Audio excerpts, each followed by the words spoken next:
കൃപാസനം പത്രം October 2025 part 7. ഇതിൽ ഉൾപ്പെടുത്തിയിട്ടുള്ള സാക്ഷ്യങ്ങളുടെ വീഡിയോ കാണുന്നതിനുള്ള ലിങ്ക് ഡിസ്ക്രിപ്ഷനിൽ കൊടുത്തിട്ടുണ്ട്. ഗുജറാത്ത് അഹമ്മദാബാദിൽ നിന്നുള്ള ഹാൻസി ജിമ്മിയുടെ സാക്ഷ്യം. കമ്മ്യൂണിറ്റി അക്യൂർഡ് ന്യൂമോണിയ മൂലം എൻ്റെ ഭർത്താവിന് നിർത്താതെയുള്ള ചുമയായിരുന്നു. ഒറ്റ ലൈറ്റ് ക്യാൻഡിൽ പ്രയറിൽ സംഭവിച്ച അത്ഭുതം. എൻ്റെ ഭർത്താവിന് കമ്മ്യൂണിറ്റി അക്യൂർഡ് ന്യൂമോണിയ ബാധിച്ച് ഹോസ്പിറ്റലിലായി. പരിശുദ്ധ അമ്മയോട് പ്രാർത്ഥിച്ചിട്ട് സുഖപ്പെട്ട് വീട്ടിലെത്തിയെങ്കിലും 3 മാസത്തോളം ചുമ തുടർന്നു. ഒരു ദിവസം എൻ്റെ ഒരു സുഹൃത്ത് വീട്ടിൽ വന്നപ്പോൾ ഭർത്താവിന്റെ നിർത്താതെയുള്ള ചുമ കണ്ട് കൃപാസനത്തിലെ ലൈറ്റ് ക്യാൻഡിൽ പ്രയർ ഇട്ട് പ്രാർത്ഥിക്കാൻ പറഞ്ഞു. ഞാൻ ലൈറ്റ് ക്യാൻഡിൽ പ്രയർ ചെയ്ത് പ്രാർത്ഥിച്ച ശേഷം ചുമ സ്വിച്ച് ഓഫ് ചെയ്തതുപോലെ നിന്നു. കൂടാതെ അസുഖത്തെ തുടർന്ന് ഭർത്താവ് ജോലിയിൽ നിന്ന് VRS എടുക്കാൻ തീരുമാനിച്ചു.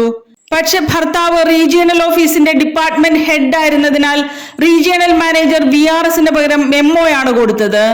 ഭർത്താവ് മെമ്മോയ്ക്ക് റിപ്ലൈ കൊടുത്തു. ഞാൻ ലൈറ്റ് ക്യാൻഡിൽ പ്രയർ ചെയ്ത് പ്രാർത്ഥിച്ചതിന്റെ ഫലമായി സോണൽ മാനേജർ റീജിയണൽ മാനേജറെ വിളിച്ചിട്ട് ഈ മെമ്മോ നിങ്ങൾ ക്ലോസ് ചെയ്ത് അതേ ദിവസം തന്നെ അയാളെ റിലീവ് ചെയ്യാൻ പറഞ്ഞു. അതിനുശേഷം ഞങ്ങൾ കൃപാസനത്തിൽ വന്ന് ഉടമ്പടിയെടുത്ത് പ്രാർത്ഥിച്ചു. തൃശൂരിൽ നിന്നുള്ള ഹെന്നയുടെ സാക്ഷ്യം. 4 വയസ്സുവരെ എൻ്റെ മകന് നാവിന് കെട്ടുള്ളതിനാൽ സംസാരിക്കാൻ ബുദ്ധിമുട്ടായിരുന്നു. ഉടമ്പടിയെടുത്ത് നേർച്ച വസ്തുക്കൾ ഉപയോഗിച്ചപ്പോൾ സംഭവിച്ച അത്ഭുതം. എൻ്റെ മകൻ ജനിച്ചപ്പോൾ മുതൽ നാവിന് കെട്ടുണ്ടെന്ന് പറയുകയും 4 വയസ്സുവരെ സംസാരിക്കാനും ബുദ്ധിമുട്ടായിരുന്നു. എല്ലാം ചൂണ്ടിക്കാണിച്ചൊക്കെയാണ് മകൻ പറഞ്ഞിരുന്നത്. ഞാൻ കൃപാസനത്തിൽ വന്ന് ഉടമ്പടിയെടുത്ത് പ്രാർത്ഥിക്കുകയും വെഞ്ചരിച്ച തേൻ കൊടുക്കുകയും ഉടമ്പടി തൈലം നെറ്റിയിൽ പൂശി പ്രാർത്ഥിക്കുകയും ചെയ്തതിന്റെ ഫലമായി ഇപ്പോൾ മകൻ നന്നായി സംസാരിക്കുന്നു. കൂടാതെ ഞാൻ ഡ്രൈവിംഗ് ലൈസൻസ് എടുത്തിട്ട് 20 വർഷമായി എങ്കിലും കാർ ഓടിക്കാൻ നല്ല ഭയമായിരുന്നു. ഞാൻ ഡ്രൈവിംഗ് ലൈസൻസ് റിന്യൂ ചെയ്യുന്ന സമയത്ത് ഉടമ്പടിയിൽ നിയോഗം വയ്ക്കുകയും ഉടമ്പടി തൈലം പൂശി ഉടമ്പടി കാശുരൂപവുമായി പോവുകയും ചെയ്തതിന്റെ ഫലമായി കാർ ഓടിക്കാനുള്ള ഭയം മാറിക്കിട്ടി. പരിശുദ്ധ അമ്മയ്ക്ക് നന്ദി. വയനാട് മീനങ്ങാടിയിൽ നിന്നുള്ള ഡയാനയുടെ സാക്ഷ്യം. ഓൺലൈൻ ഉടമ്പടി എടുത്തപ്പോൾ 2 ദിവസം കൊണ്ട് നടന്ന അത്ഭുതം. ബഹുമാനപ്പെട്ട ജോസഫ് അച്ഛന്റെ കൈവയ്പ് പ്രാർത്ഥന വഴി എനിക്ക് പൂർണ്ണ സൗഖ്യം കിട്ടി. എനിക്ക് കഠിനമായ വയറുവേദന വന്ന് ഡോക്ടറെ കണ്ട് MRI എടുത്തപ്പോൾ ഡിസ്കിന്റെ വിഷയമാണ്, നെർവ് കംപ്രഷൻ ആണെന്ന് പറഞ്ഞു. ആയുർവേദം, അലോപ്പതി എല്ലാം പരീക്ഷിച്ചു. പിന്നെ ഒരു ഓർത്തോ സ്പെഷ്യാലിറ്റി ഹോസ്പിറ്റലിൽ അഡ്മിറ്റായി. 2 കാലിലും 3 കിലോ വീതം വെയിറ്റ് ഇട്ടു. പലതരം ഇഞ്ചക്ഷൻസ് 3-4 ദിവസം ചെയ്തു. പക്ഷെ ഒരു വ്യത്യാസവും വന്നില്ല. അവർ ഡിസ്ചാർജ് ചെയ്ത് വിട്ടു. വീട്ടിലും വെയിറ്റ് ഇട്ട് കിടക്കുകയായിരുന്നു. 2-3 മാസം വെയിറ്റ് ഇട്ട് കിടന്ന് എന്റെ കഴുത്തിന്റെ എല്ലിന് വേദനയായി. ഞാൻ ഓൺലൈൻ ഉടമ്പടി എടുത്ത് ഇന്നു മുതൽ ഞാൻ ഒരു മരുന്നും കഴിക്കില്ല, വെയിറ്റും ഇടില്ല. സമയത്തിന്റെ അധികാരിയായ അമ്മ ഈശോയോട് പറഞ്ഞ് എനിക്ക് സൗഖ്യം തരണമെന്ന് പ്രാർത്ഥിച്ചു. 2 ദിവസത്തിനുള്ളിൽ എനിക്ക് എഴുന്നേറ്റ് നടക്കാൻ സാധിച്ചു. പിന്നെ കൃപാസനത്തിൽ വന്ന് ഉടമ്പടി എടുത്ത് ബഹുമാനപ്പെട്ട ജോസഫ് അച്ഛനെ കണ്ട് പ്രാർത്ഥിച്ചു. അതിനുശേഷം എനിക്ക് വീട്ടിലെ എല്ലാ ജോലികളും ചെയ്യാൻ സാധിക്കുന്നു. വെയിറ്റ് എല്ലാം എടുക്കാം. എനിക്ക് സൗഖ്യം ലഭിച്ചു. പരിശുദ്ധ അമ്മയ്ക്ക് 1000 നന്ദി. തിരുവല്ലയിൽ നിന്നുള്ള ഷൈജയുടെ സാക്ഷ്യം. 25 ദിവസത്തിനുള്ളിൽ വിദേശത്ത് കയറിപ്പോകാനാണ് ഞാൻ നിയോഗം വെച്ചത്. ഉടമ്പടിയിൽ നടന്ന അത്ഭുതം. മാതാവ് തന്ന ഭവനത്തിന് ഞാൻ കൃപാലയം എന്ന് പേരിട്ടു. എന്റെ മകൾ വിദേശത്ത് പോകുന്നതിന് എത്ര ശ്രമിച്ചിട്ടും COC വരുന്നില്ലായിരുന്നു. OETയുടെ കാലാവധി തീരുമെന്ന് വല്ലാതെ ഭയപ്പെട്ടു. ഞാൻ കൃപാസനത്തിൽ വന്ന് ഉടമ്പടിയെടുത്ത് 25 ദിവസത്തിനുള്ളിൽ എന്റെ മകൾ കയറിപ്പോകണമെന്ന് നിയോഗം വെച്ചു. അതിന്റെ ഫലമായി മകൾക്ക് വിദേശത്ത് പോകാൻ സാധിച്ചു.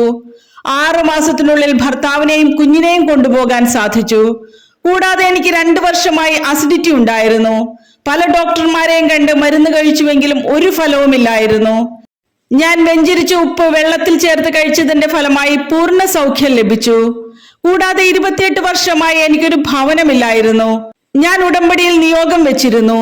പരിശുദ്ധ അമ്മയ്ക്ക് ഇഷ്ടമുള്ളപ്പോൾ എനിക്ക് വീട് തന്നാൽ മതിയെന്ന് പ്രാർത്ഥിച്ചു. 1 വർഷത്തിനുള്ളിൽ എനിക്കൊരു ഭവനം ലഭിച്ചു. അതിന് കൃപാലയം എന്ന് പേരിട്ടു. എറണാകുളത്ത് നിന്നുള്ള പ്രിൻസിയുടെ സാക്ഷ്യം. 3 വർഷമായി എനിക്ക് അയൺ ഡെഫിഷ്യൻസി അനീമിയ ഉണ്ടായിരുന്നു. അന്നത്തെ ഉടമ്പടി ആരാധനയിൽ ബഹുമാനപ്പെട്ട ജോസഫ് അച്ഛൻ സന്ദേശം പറഞ്ഞു. 3-ൽ നിന്ന് 40-ലേക്ക് അയൺ കൗണ്ട് ഉയർന്നു. എനിക്ക് 3 വർഷമായി അയൺ ഡെഫിഷ്യൻസി അനീമിയ ഉണ്ടായിരുന്നു. 2 വർഷവും 3 മാസവും തുടർച്ചയായി അയൺ ടാബ്ലറ്റ് എടുത്തുവെങ്കിലും കൗണ്ട് കൂടിയില്ല. വീണ്ടും ഡോക്ടറെ കണ്ട് ടെസ്റ്റ് ചെയ്തുവെങ്കിലും കൗണ്ട് 3.8 ആയിരുന്നു. നോർമൽ എന്ന് പറയുന്നത് 10 to 40 ആണ്. വീണ്ടും ഡോക്ടറെ കണ്ടപ്പോൾ 3 മാസം തുടർച്ചയായി അയൺ ടാബ്ലറ്റ് കഴിക്കാൻ പറഞ്ഞു. ഞാൻ കൃപാസനത്തിൽ വന്ന് ഉടമ്പടി എടുത്തിരുന്നു. പരിശുദ്ധ അമ്മയോട് ഇനി ഞാൻ ടാബ്ലറ്റ് ഉപയോഗിക്കില്ല എന്ന് പറഞ്ഞ് വിശ്വാസ പ്രമാണം ചൊല്ലി വെഞ്ചരിച്ച നേർച്ച വസ്തുക്കൾ മാത്രം ഉപയോഗിച്ച് പ്രാർത്ഥിച്ചു. അതിനുശേഷം ബഹുമാനപ്പെട്ട ജോസഫ് അച്ഛന്റെ രോഗസൗഖ്യ ആരാധനയിൽ ബ്ലഡിൽ കൗണ്ട് കുറവുള്ള മക്കളെ ദൈവം അനുഗ്രഹിക്കുന്നുവെന്ന് സന്ദേശം പറഞ്ഞു. വീണ്ടും ഡോക്ടറെ കണ്ട് ടെസ്റ്റ് ചെയ്തപ്പോൾ എന്റെ കൗണ്ട് 40 ആയിട്ട് പരിശുദ്ധ അമ്മ ഉയർത്തി. എറണാകുളം അങ്കമാലിയിൽ നിന്നുള്ള സൊളാനോയുടെ സാക്ഷ്യം. ഓസ്ട്രേലിയൻ പൗരന്മാരോടൊപ്പമാണ് സ്റ്റുഡന്റ് വിസയുള്ള എനിക്ക് മാതാവ് ജോലി തന്നത്. കാരുണ്യ പ്രവൃത്തി ചെയ്തപ്പോൾ എനിക്കൊരു ഇന്റർവ്യൂ കോൾ വന്നു. ഞാൻ മെൽബണിലേക്ക് PG ചെയ്യാൻ വേണ്ടി പോയി. അവിടെ ചെന്ന് 200 പാർട്ട് ടൈം ജോലിക്കെങ്കിലും അപ്ലൈ ചെയ്തെങ്കിലും ഒന്നും ശരിയായില്ല. ഉടമ്പടി എടുത്തിരുന്ന ഞാൻ പരിശുദ്ധ അമ്മയോട് പ്രാർത്ഥിച്ചു. അതിനുശേഷം കോമൺവെൽത്ത് സെറം ലബോറട്ടറീസിൽ നിന്ന് ഒരു കോൾ വരികയും ഓസ്ട്രേലിയൻ പൗരന്മാരോടൊപ്പം സമ്മർ ബ്രേക്കിൽ ഫുൾ ടൈമറായി ജോലി ലഭിച്ചു. പഠിത്തം കഴിഞ്ഞപ്പോൾ വീണ്ടും ജോലിക്ക് അപ്ലൈ ചെയ്തെങ്കിലും ഒന്നും ശരിയായില്ല. ഞാൻ മാതാവിനോട് എന്റെ മെറിറ്റിൽ ഒന്നും നടക്കില്ല, പരിശുദ്ധ അമ്മ തന്നെ ചെയ്യണമെന്ന് പറഞ്ഞ് ലൈറ്റ് എ ക്യാൻഡിൽ പ്രെയർ ചെയ്യുകയും കാരുണ്യ പ്രവൃത്തികൾ ചെയ്യുകയും ചെയ്തതിന്റെ ഫലമായി നല്ലൊരു ജോലി ലഭിച്ചു. ചെല്ലാനത്ത് നിന്നുള്ള മെറ്റിൽഡ ദേവസിക്കുട്ടിയുടെ സാക്ഷ്യം. 2019 മുതൽ ഭവനം നിർമ്മിക്കാൻ ആഗ്രഹിച്ചെങ്കിലും തീരദേശ തടസ്സങ്ങളായിരുന്നു. ഉടമ്പടി ഉപ്പിന്റെ വിശ്വാസ പ്രയോഗത്താൽ നടന്ന സമയ ചുരുക്ക അത്ഭുതങ്ങൾ. ഞാൻ 2019 മുതൽ ഒരു ഭവനം പണിയുന്നതിന് വേണ്ടി ശ്രമിക്കുന്നെങ്കിലും തീരദേശ തടസ്സങ്ങളായിരുന്നു. പല പ്രാവശ്യം പഞ്ചായത്തിൽ കയറിയിറങ്ങിയെങ്കിലും ഒന്നും നടന്നില്ല. ഞാൻ കൃപാസനത്തിൽ വന്ന് ഉടമ്പടി എടുത്ത് വെഞ്ചരിച്ച ഉപ്പ് പഞ്ചായത്തിന്റെ വാതിൽക്കൽ ഇട്ട് പ്രാർത്ഥിച്ചു. അതിനുശേഷം പഞ്ചായത്തിൽ നിന്ന് വിളിപ്പിക്കുകയും ഭവനത്തിന് എഗ്രിമെന്റ് വെക്കാൻ പറയുകയും ചെയ്തു. പെട്ടെന്ന് തന്നെ ലോൺ പാസ്സായി കിട്ടുകയും ഭവനം പണിതീർത്ത് താമസിക്കാനും സാധിച്ചു. കൊല്ലത്ത് നിന്നുള്ള ക്ലെമന്റീനയുടെ സാക്ഷ്യം. ഉടമ്പടിയിൽ നിയോഗം സമർപ്പിച്ചപ്പോൾ സമയ ചുരുക്കത്തിൽ എന്റെ കേസ് വേഗം തീർപ്പാക്കി നീതി കിട്ടി. എന്റെ മകൾക്ക് ഒരു ജോലി ലഭിക്കുന്നതിന് വേണ്ടിയാണ് ഞാൻ കൃപാസനത്തിൽ വന്ന് ഉടമ്പടി എടുത്തത്. ഉടമ്പടി എടുത്ത് ഒരാഴ്ചയ്ക്കുള്ളിൽ തന്നെ മകളെ 2 സ്കൂളിൽ നിന്ന് ഇന്റർവ്യൂവിന് വിളിക്കുകയും ജോലി ലഭിക്കുകയും ചെയ്തു. കൂടാതെ ഞങ്ങളുടെ ഒരു കടമുറി വാടകയ്ക്ക് കൊടുത്തിരിക്കുകയായിരുന്നു. 1 വർഷം കഴിഞ്ഞപ്പോൾ 1 വർഷം കൂടി പുതുക്കി തരണമെന്ന് അവർ പറഞ്ഞു. ഞങ്ങൾ 6 മാസം കൂടി പുതുക്കി കൊടുത്തു. 6 മാസം കഴിഞ്ഞപ്പോൾ ഇറച്ചിക്കടയ്ക്ക് അവർ ചെലവാക്കിയ കാശിന്റെ പേര് പറഞ്ഞ് കേസ് കൊടുത്തു. അതിനകത്ത് ചിലവാക്കിയ കാശ് കിട്ടാതെ അവർ അതിനകത്ത് നിന്ന് ഇറങ്ങി തരില്ല എന്ന് പറഞ്ഞു. ഞാൻ ഉടമ്പടി പുതുക്കി മാതാവിനോട് സങ്കടത്തോടെ പ്രാർത്ഥിച്ചു. അതിന്റെ ഫലമായി 3 മാസത്തിനുള്ളിൽ ഞങ്ങൾക്കെതിരെ കൊടുത്ത കേസ് ഫെയിലാക്കി തന്നു. ഉടമ്പടി വിശുദ്ധിയോടെ പാലിക്കാനും ഞങ്ങളുടെ അധ്വാനത്തിന്റെ ഫലം സുവിശേഷ വേലയ്ക്കായി മാറ്റാനും സാധിക്കുന്നു. തൃശൂരിൽ നിന്നുള്ള സാന്ദ്രയുടെ സാക്ഷ്യം. MBBS സ്റ്റുഡന്റിന്റെ വിശ്വാസ പ്രയോഗ മരിയൻ ഉടമ്പടി സാക്ഷ്യം.